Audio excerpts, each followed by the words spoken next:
Thank you very much for joining today's session. My name is Mike Horton. I'm the HMRC Senior Project Manager for Operationalisation of Safety and Security. I wanted to flag at the start of this that a lot of us are working from home. We all have IT and sometimes it might not work as expected. So if we do run into any issues as part of the session today, please bear with us. We will regroup and continue if that happens. So this is the first in a series of webinars for different modes of transport that will discuss safety and security requirements. And today we focus specifically on hauliers. We will run through what's needed for you when you move goods from Great Britain to Northern Ireland and from the rest of the world to Great Britain and Northern Ireland from the 1st of January 2021. Now, this webinar will last approximately 1 hour. The first half of the session will cover requirements to move goods from rest of the world into Great Britain and from the rest of the world into Northern Ireland. And the second half of the session will look at the requirements to move from Great Britain to Northern Ireland, and then, if time permits, we will look at answering any questions during that session. Now, these webinars are Microsoft Live Teams events, so all attendees will be muted to allow the event to flow. But if you can type a question into the conversation chat function, that would be really helpful.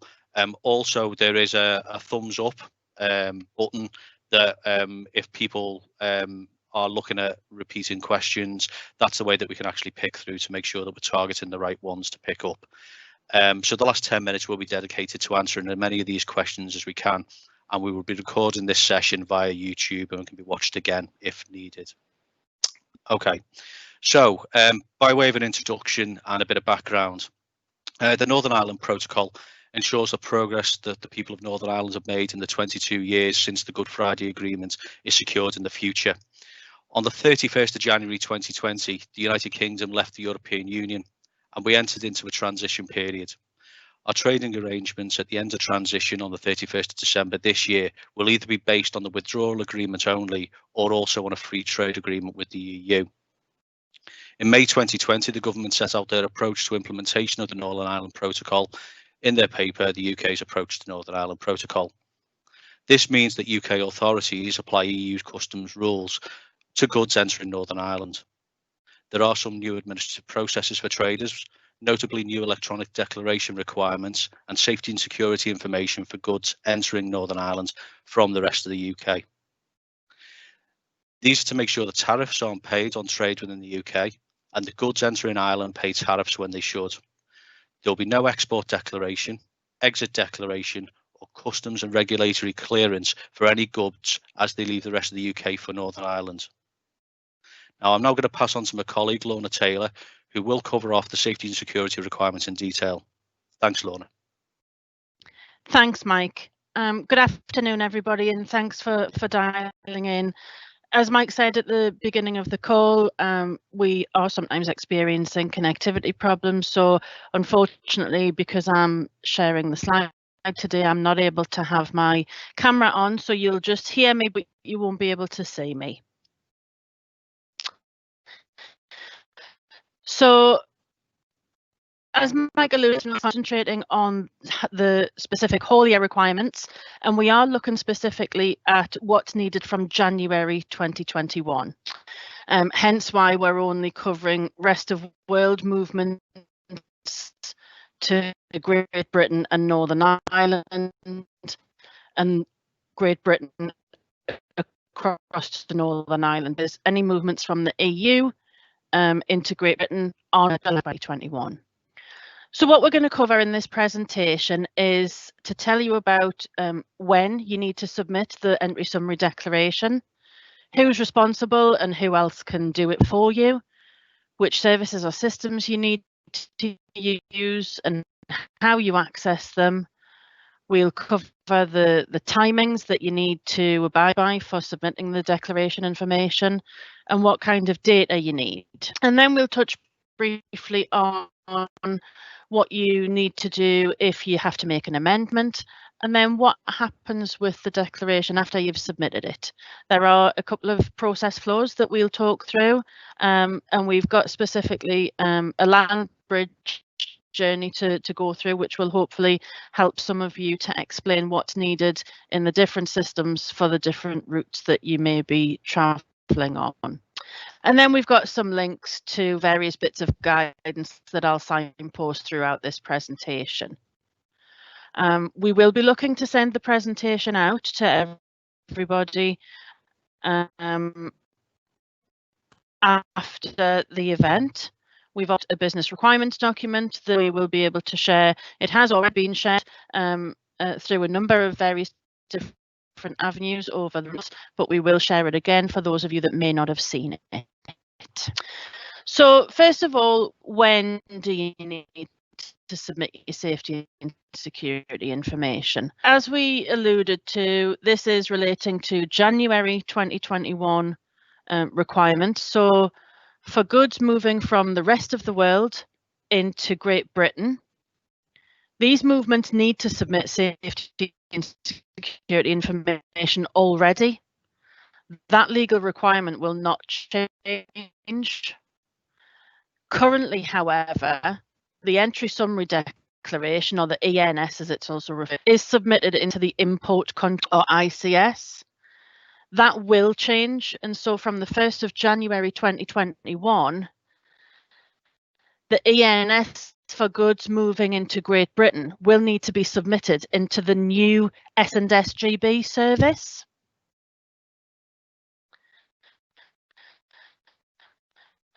Now, for rest of the world countries into Northern Ireland, at the moment there's no differentiation between that come into Britain or goods that come into Northern Ireland. After the 31st of December, however, when the transition period ends, Great Britain remain in the same safety and security zone as the EU. However, Northern Ireland will remain in that same safety and security zone. So there needs to be some separation between goods bound for Great Britain and goods bound for Northern Ireland.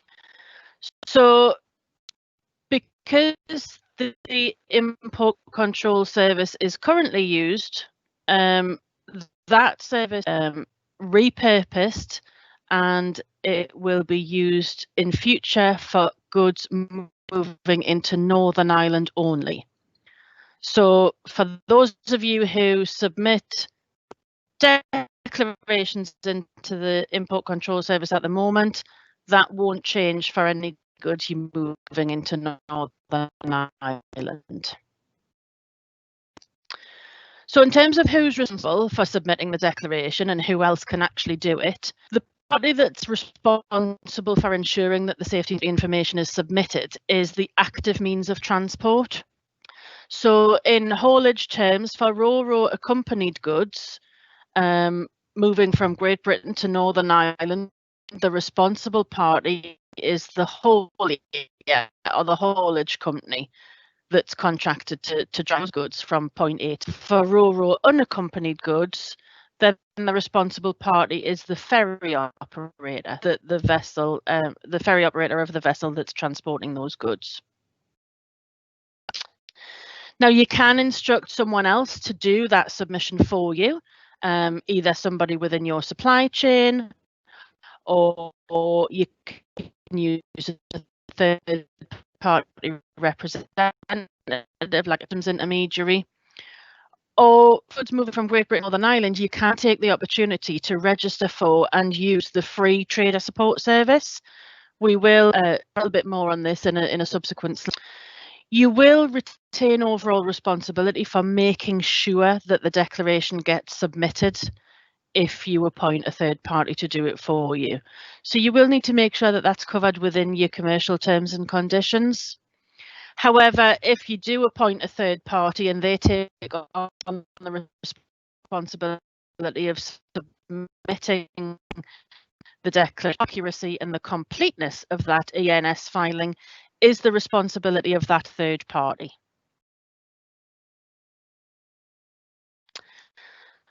So we've touched upon the different systems already, so I'll go into a little bit more detail about them here. So rest of world into Great Britain import, as I mentioned, it's currently the import that's used.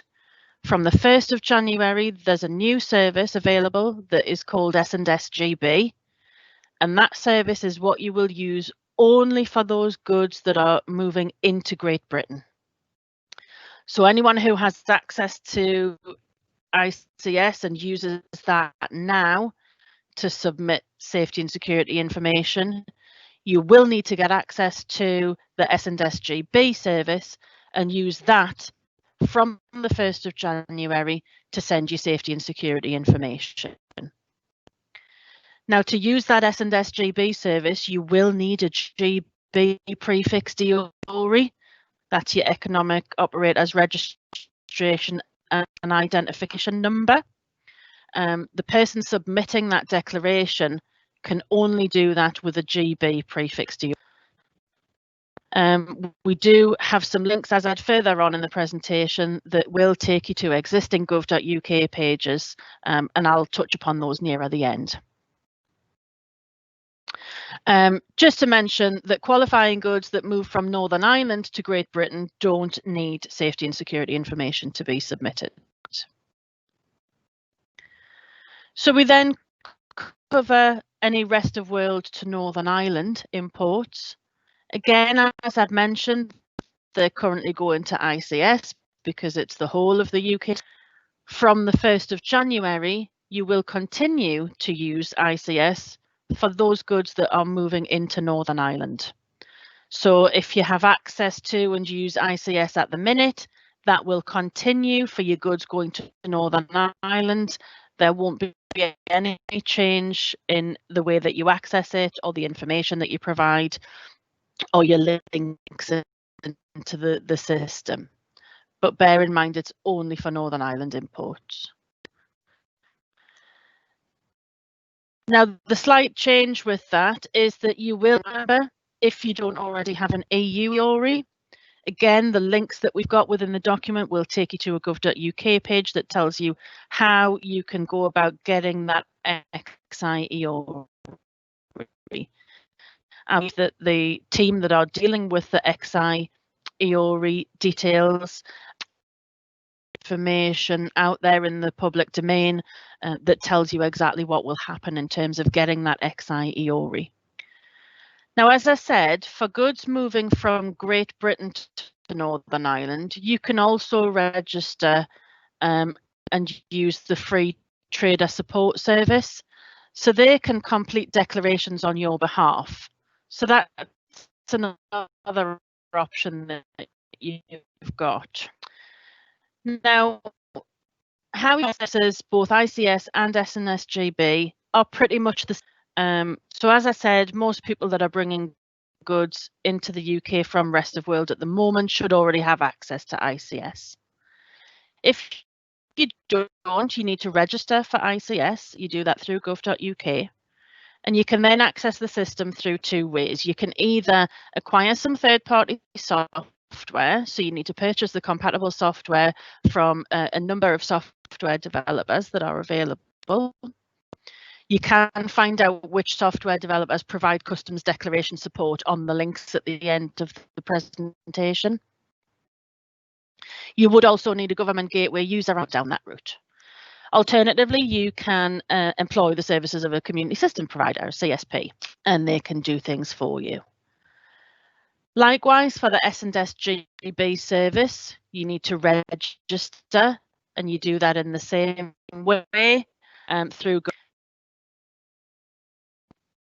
a new registration enrollment service and guidance will be available. We do have here on the presentation that it's the 11th of December. It's a little bit fluid, but it shouldn't be any later than the 15th of December, we don't believe. But that process to do the registration and enrolment for S&SGB should only take approximately 5 to 10 minutes for you to complete. You should receive an email confirmation response in real time, so within minutes. And then the stipulation is only that you wait approximately 2 hours from getting that confirmation until you actually try to submit your declaration. That your declaration isn't required for S&SGB until the 1st of January. So as I said, just a trader support service can do for you if you're moving goods from Great Britain to Northern Ireland.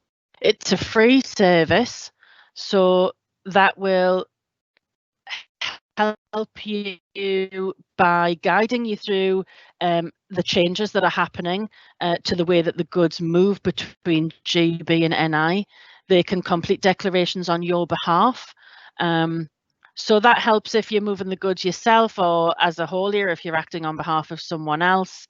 And they deal not only with the safety and security declarations, but they do deal with some of the customs declarations as well. Again, Trader Support Service have information available on gov.uk. So you can have a look on there for some further information about that. So I just want to cover the timelines for submitting your entry summary declaration. So legislatively, an electronic ENS was lodged before arrival in the UK. So that applies to arrivals in either Great Britain or Northern Ireland. Now, just to bear in mind, additionally, in the case of maritime deep sea containerized shipments, then it needs to be before loading onto the vessel.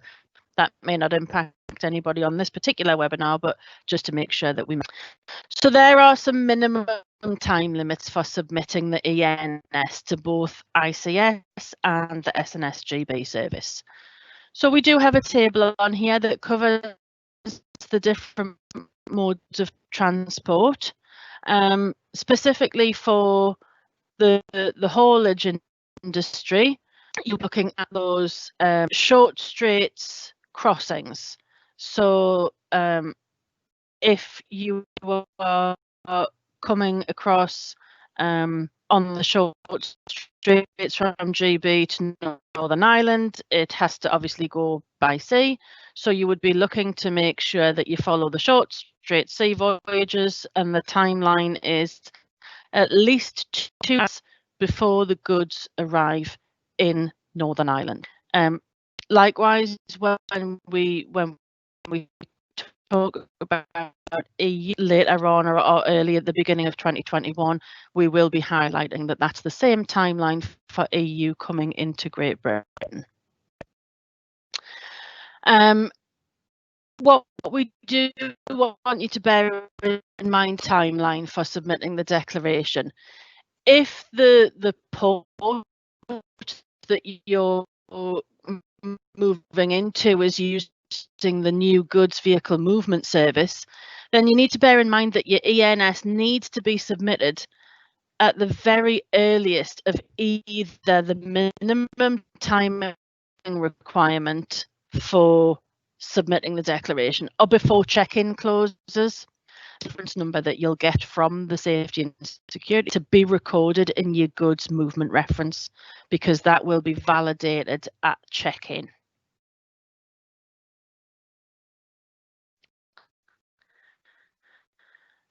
So there are a number of needs in terms of the safety and security data. There is a data table. It does say here that it's attached to Appendix 2, but actually in the business requirements document that we will send with this presentation. But that does show you all of the required data items. We just wanted to touch, however, on some of the most important ones, because these are things that you're going to need to find out from somebody with your supply chain if you don't already have that information before you do your declaration. So the first one that's very important is the true consignor. It's also known as the true seller. Now, it needs to be the true seller at the lowest level of the bill of lading or the airway bill, and it should be the seller's EO or their company name and full address details. Again, the true consignee or the true buyer should be that true buyer at the lowest level, the bill of lading or the airway bill, And again, it's your or their company name and full address details. Something to note, if the safety and security declaration is a GB import and the buyer only has an EU, then that name and address detail becomes mandatory.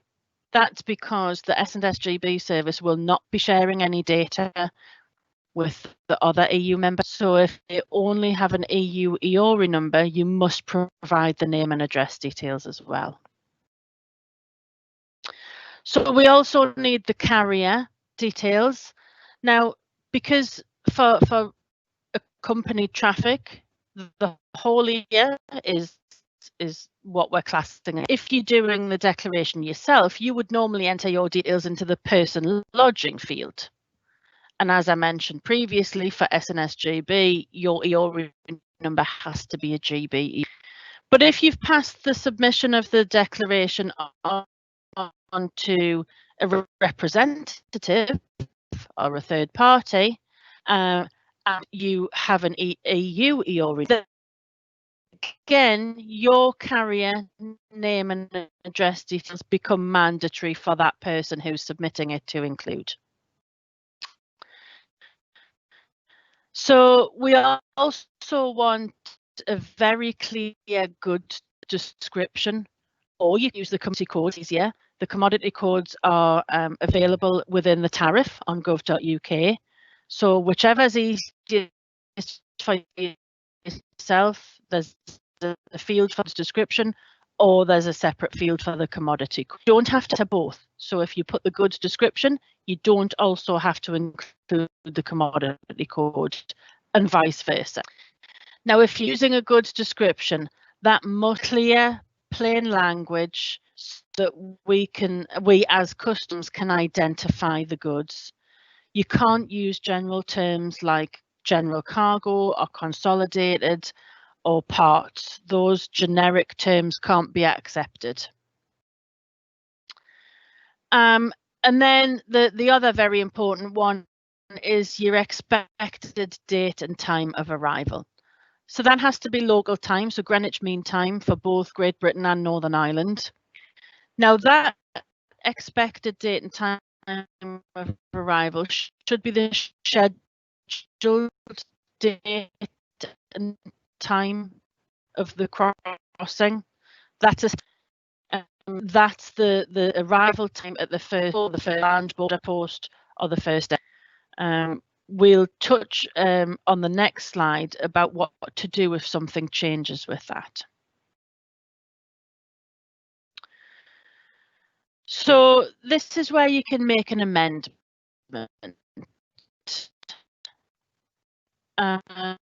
So the legal requirement is that the ENS is accurate at the time of filing. But we do understand that some things can change, like the crossing time. So in your original submission, you would put that scheduled expected date and time of arrival. But if something goes awry and there is a delay, a significant delay, or you need it wrong, then you can make an amendment to update those details to give us the correct information.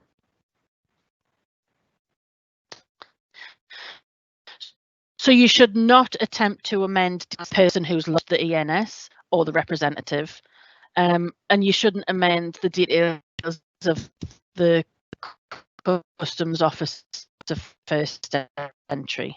An amendment can only be the person who lost the original, and the amendment can only be made within certain timeframes. So for ICS, an amendment can only be made up until the point where the arrival notification is received at the Office of First Entry.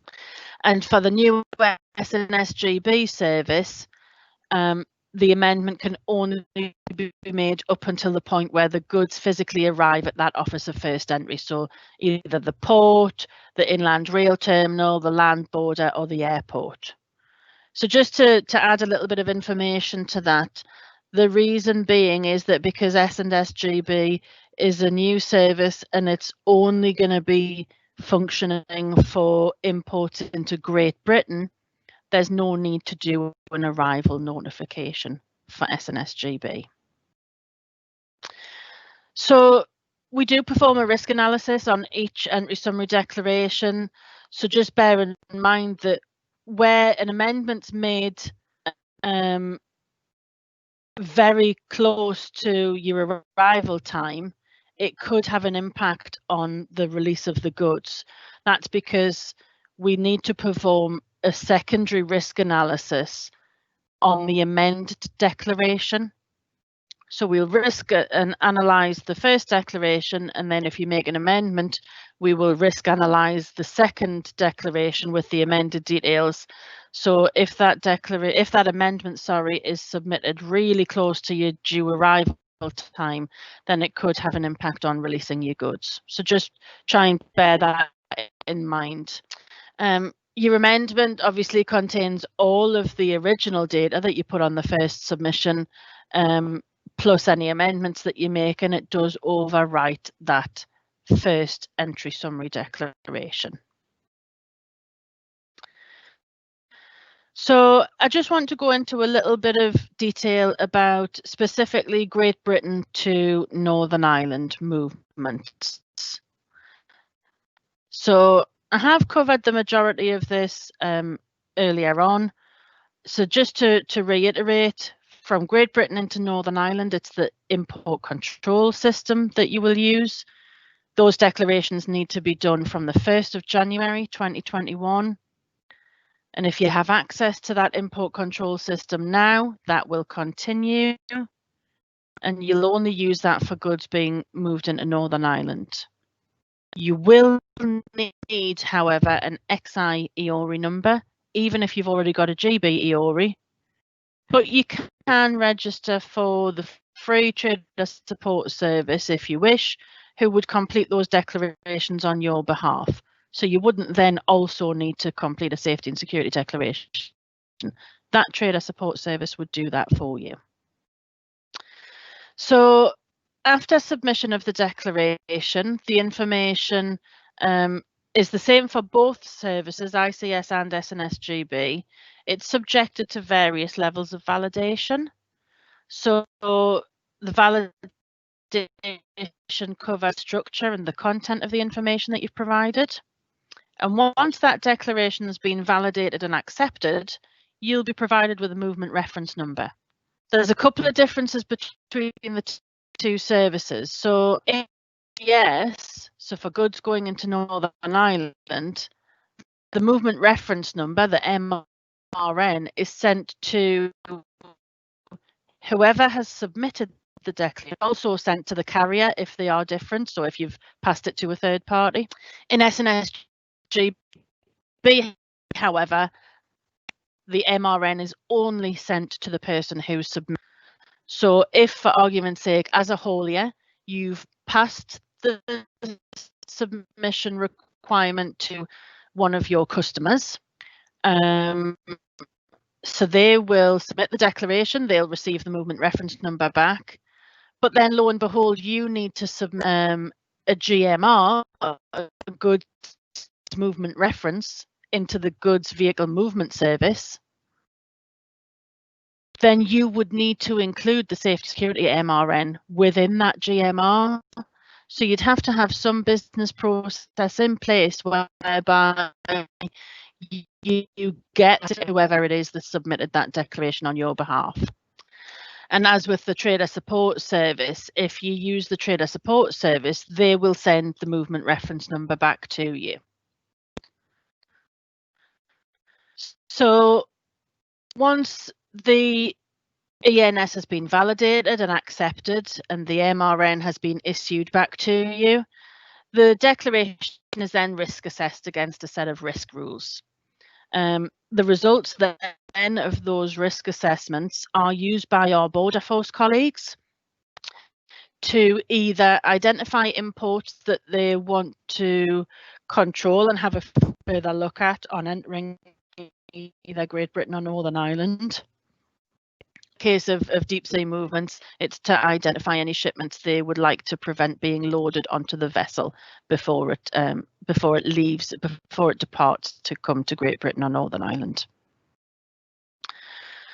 So submitting an arrival notification, as I mentioned, is only applicable for those goods moving to Northern Ireland, because that arrival notification is only necessary for the import control system.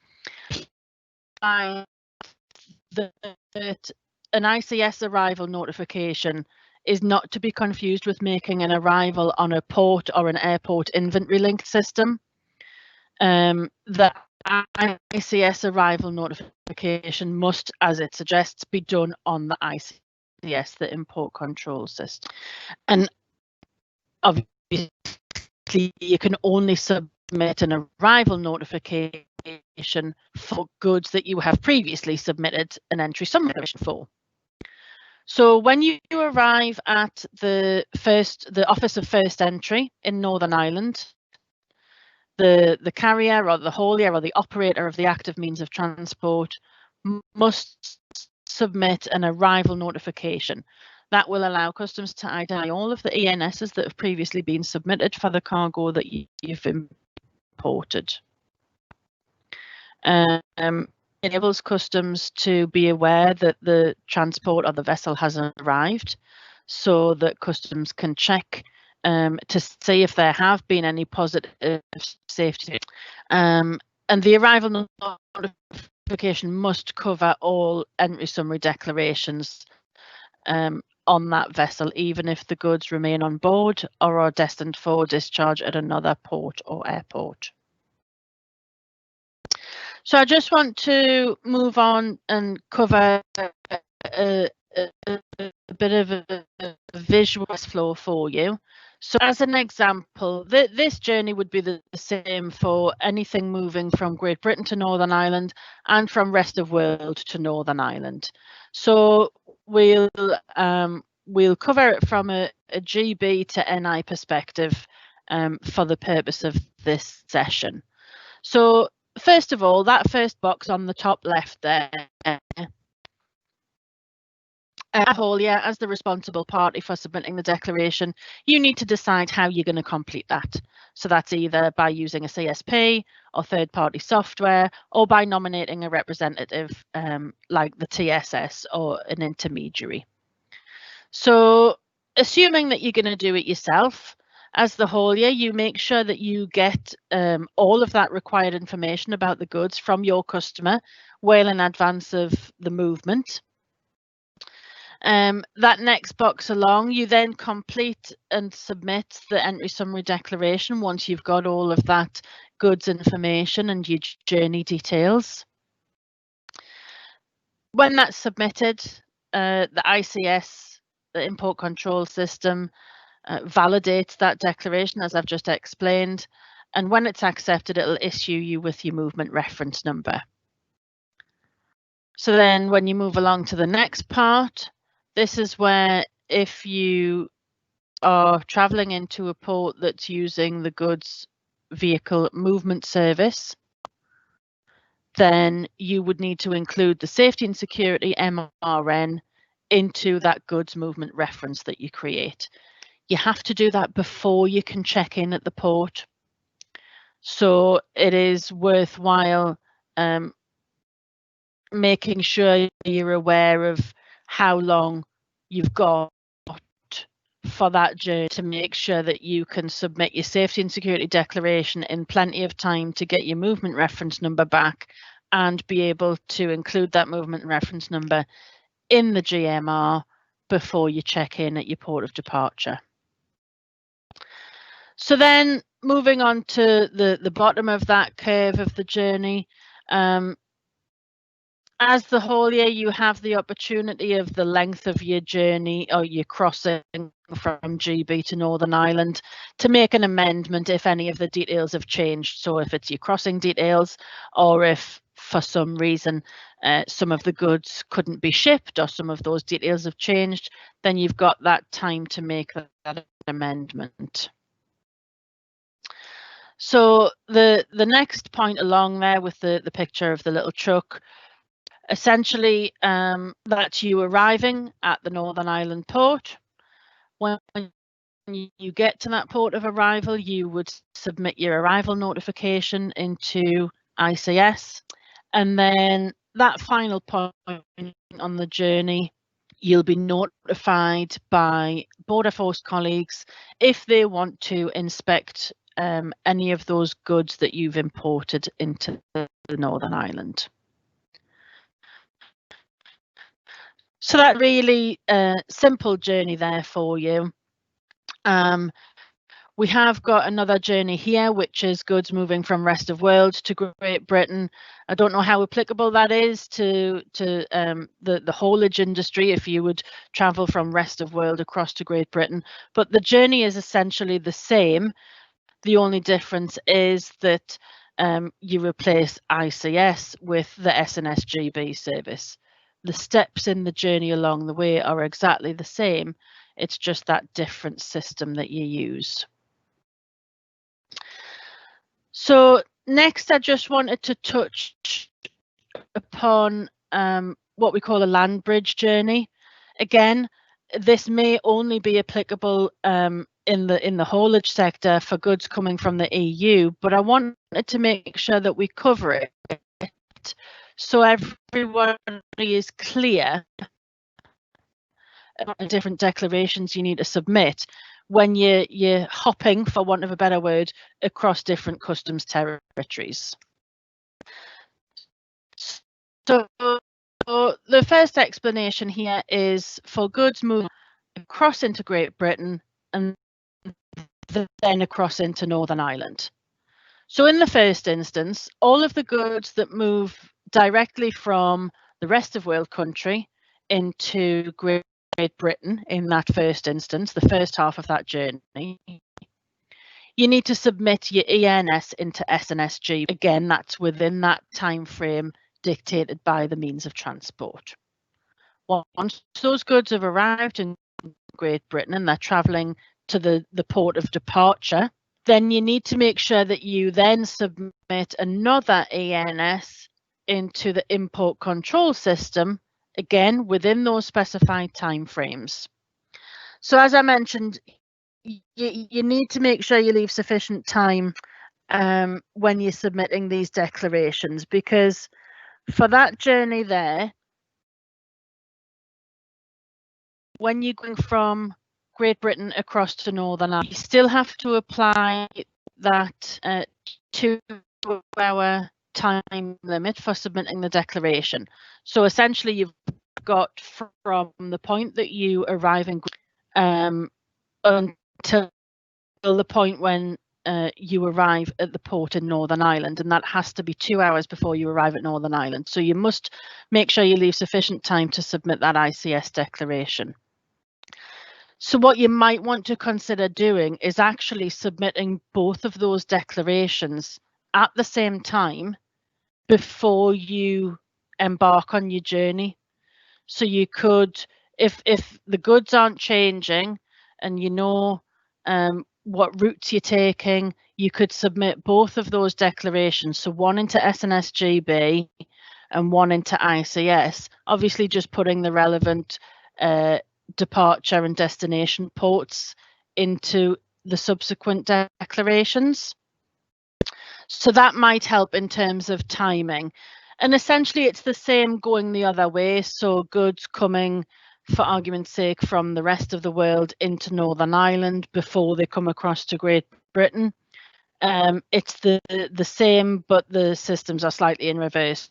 So from rest of world to Northern Ireland, the declaration would need to go into ICS for the first half of the movement.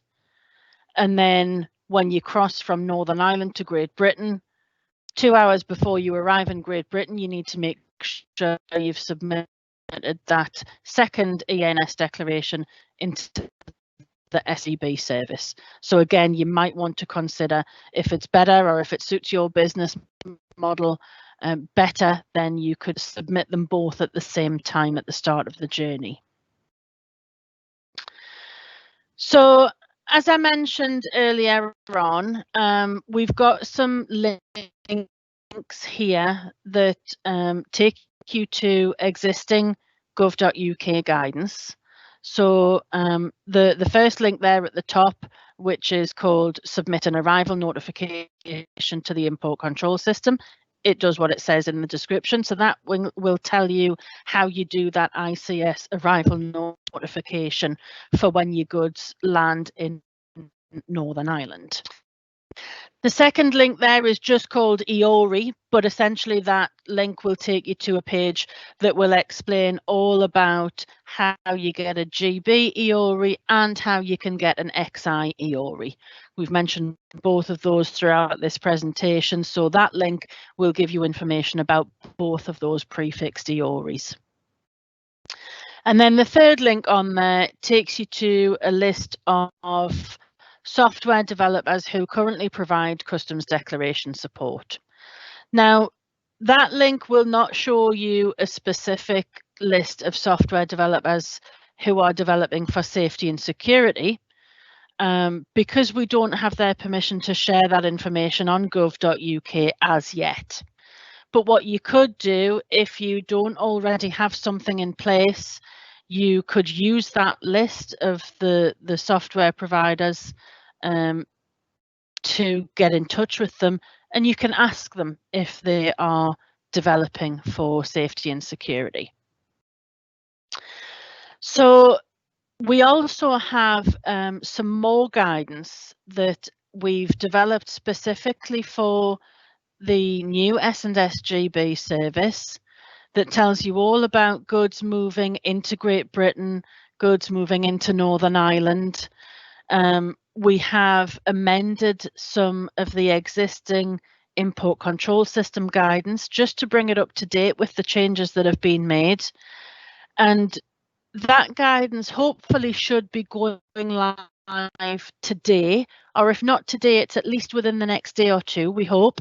So what I'll do, if it's possible to update the links on this presentation before I send it out to you, then I will include those guidance links on here for you as well. So that's the end of the presentation in terms of information that we'd like to give you.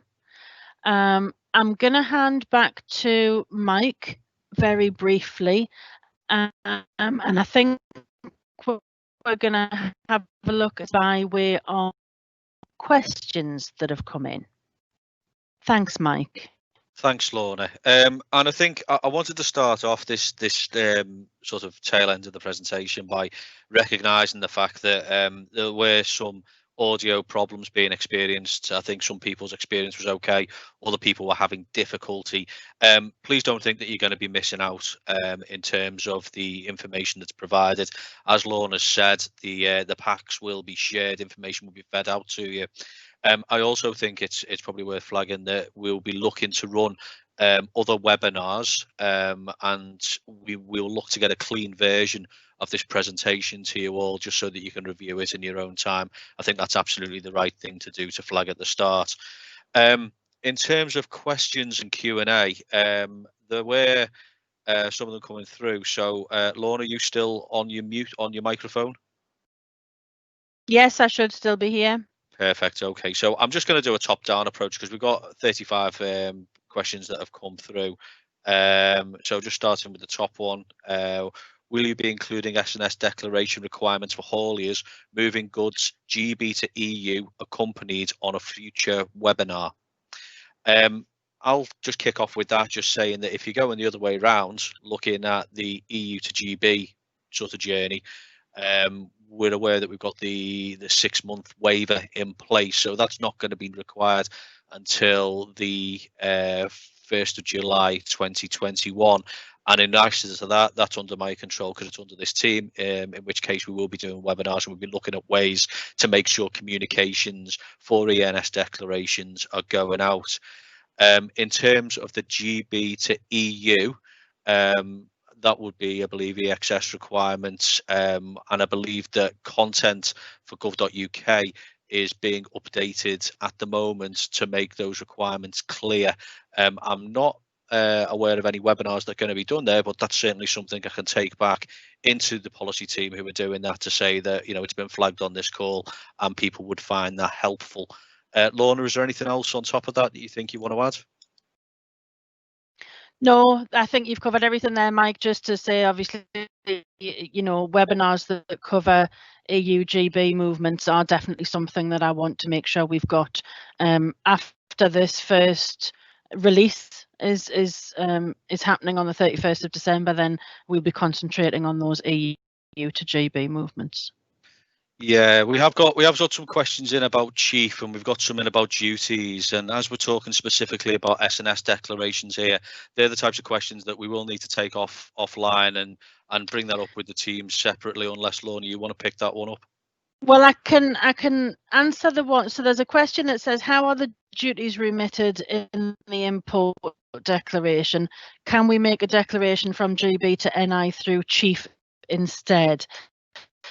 So if not relating to safety, so if you mean, can you make a safety and security declaration in chief instead? No, unfortunately you can't. The safety and security declaration has to be done within the import control system for Northern Ireland imports. If it's referring to the fact that I believe you need to use CDS for your import customs declaration to Northern Ireland, we would have to take that away and pass it to the relevant team, because that's not a question that we can answer. Okay, thanks, Lorna. Okay, on to the next one. So how can we access the new S&S GB service for Northern Ireland? When will this be available?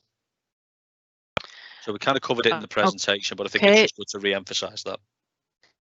Yeah, so in terms of accessing, you either need to procure third-party software from a software developer, or you can contact and employ the services of a CSP, a community systems provider.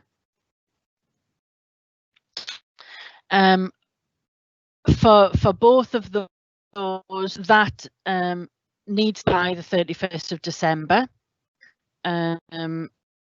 So for S&S GB, if you're moving goods rest of world to Great Britain, you have to start and do that on the 1st of January. As we've touched upon, if you're moving from EU to Great Britain, you don't need to do that till the 1st of July. In terms of goods moving across to Northern Ireland, again, that has to be done from the 1st of January. The S&S GB service is built, and we have deployed that into a test environment at the moment. So that S&S GB service will be available to use when it's required on the 1st of January. There is a registration and enrolment process for that S&S GB service, and we're hoping that that's going to be available round about the 14th or the 15th of December. The ICS service is already available. So that ICS for goods moving into Northern Ireland is already existing. So you can get access to that now. And Laura, just to follow up on that, I think you flagged about the gov.uk content as well, and a couple of the questions have also picked up on. Lorna's absolutely right that this has been redesigned, and we're expecting it to go live hopefully today, but certainly in the next couple of days, and that will actually provide a task-based user journey. Just to flag to you about which system you should use in relation to the ENS declarations, how you make a declaration, and some of the supplementary information that Lorna's run through on this as well, just to help tie all that together. Okay, so moving on to the next question. Under phased import controls, are EMS for import into GB required from January? Thought it was from July 2021. Lorna, do you want to take this, or do you want me to take it? Yeah, so yeah, as I've just touched upon there briefly, so imports into Great Britain from rest of world countries are required from the 1st of January. Imports into Great Britain from EU member states are from the 1st of July. And imports from Great Britain to Northern Ireland are from the 1st of January. And imports from rest of world to Northern Ireland are from the 1st of January. Yeah, so just to re-emphasise that point again, that anything going from EU into GB has got a 6-month waiver until the 1st of July 2021. So good to call that out. Okay, cool. Has it been confirmed if an EMS is required for B2C e-coms packages from GB to NI? I think we'll have to take this one away and get that clarified with our policy colleagues. I'm not entirely sure. I know there have been some discussions about business to business or business to customer movement, so we just need to get that clarification before we answer that one. But we will come back to the submitter of the question to let them know the answer. Perfect, thanks Lorna. For multiple SNS declarations, will one consolidated ENS reference be accepted in GVMS to obtain a GMR? So you can't consolidate safety and security declarations. There is no groupage. The safety and security declaration needs to be done at consignment level. So if you have if you have a truck and you've got 100 parcels and they are going from and to 100 different consignors and consignees, then you would need to do a safety and security declaration for each one, and you would get a movement reference number for each one, and that movement reference number for each of those safety and security declarations would have to go into your GMR. Okay, thanks Lorna. Is the SNS GB system accessed via the chief system, via import customs declaration, or is this a completely different system? Again, I think you touched on this one before, Lorna. Yeah, so they are completely separate. SNS GB is a standalone system. Import service system, sorry, is standalone. So they don't. They're not linked in via chief or CDS, so you have to access them separately. Cheers, Lorna. I think there's a couple of questions around about the same theme here, but I'll pick up on this one to say that ferry operators have stated that they will not be doing SNS declaration for unaccompanied. They've stated that their role will be limited to ensuring SNS declaration has been submitted, lodged. Yeah, I'm happy to pick this one up as well, Mike. So as I mentioned in one of the slides, the legal responsibility for ensuring that the declaration is submitted lies with the active means of transport. So if we use that example, we have an example here that mentions a specific ferry operator. So we have been advised that the ferry operators who operate on the Irish Sea have all agreed that they will be upstreaming the responsibilities to submit the declaration to their customer. So if that's the haulier, then that's who they'll be upstreaming it to. They are, as the responsible party, they and anybody else is perfectly within their right to pass that responsibility to somebody else within the supply chain to do that declaration. We've been told on a number of occasions that in terms of sort of a haulier and a ferry operator relationship, that when it's unaccompanied goods, it's likely that the ferry operator doesn't know what that information is, so they would have to seek that information from their customer anyway. So if the ferry operators decide that they would like to upstream that responsibility and they include it within their commercial terms and conditions or their contracts of trading with a third party, then they can pass that responsibility to a third party. They retain the overall responsibility to make sure that that's done. So if they've covered that within the terms and conditions that they have with you, and they've got that agreement that you as the customer will submit the safety and security declaration on their behalf, that's them essentially covered for making sure that they have done their due diligence and they are responsible for that part of it. If they've included that within your trading contract, then it would be for you to make sure that you do actually submit that declaration and within the time frames alluded to and with the right information. So yes, the ferry operators are perfectly within their rights, as are any other active means of transport, perfectly within their rights to pass that responsibility for submission to somebody else. Okay, thanks, Lorna. And I think that and I appreciate the fact that there's a lot of additional Q&A questions that are coming in. We've got, I think, 63 of them at the moment, and we've covered off quite a number of them, but I am very conscious of time. So I am going to call it there in terms of the webinar, and just say, firstly, thanks to Lorna for running through that, and thank you to everyone for dialing into this. I do appreciate the fact that there were some challenges around some of the audio that you were experiencing, but what we will do is we'll bring that back into the project team. We will look at it and see if we can do a clean audio version, and also provide the packs out to you guys as well. So that would be something that we can pick up certainly quickly after this. We've signposted the gov.uk content. I think that was really important because, you know, there was a lot of information to digest there today. I think with the help of the pack and the gov.uk content, it should give you the information that's needed to really understand what the requirements are from the 1st of January.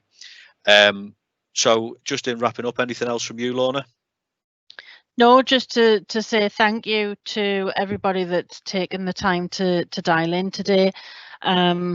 We will look to respond to these questions that we've been asked. We will provide the presentation and the requirements document out to everyone that's been invited to this call. And as I say, that if we can include those links to the gov.uk guidance, that will hopefully answer some additional questions. And we will be doing further webinars after the festive period to look to explain about EU to GB movements. But thanks to everybody for taking the time to dial in, and thanks to Mike and our producers in the background for making it run so smoothly. And apologies for my connectivity issues. Yeah, okay. Listen, thanks very much, everyone. Take care and have a good rest of your day. Much appreciated. Cheers now. Bye-bye. Thank you. Bye-bye.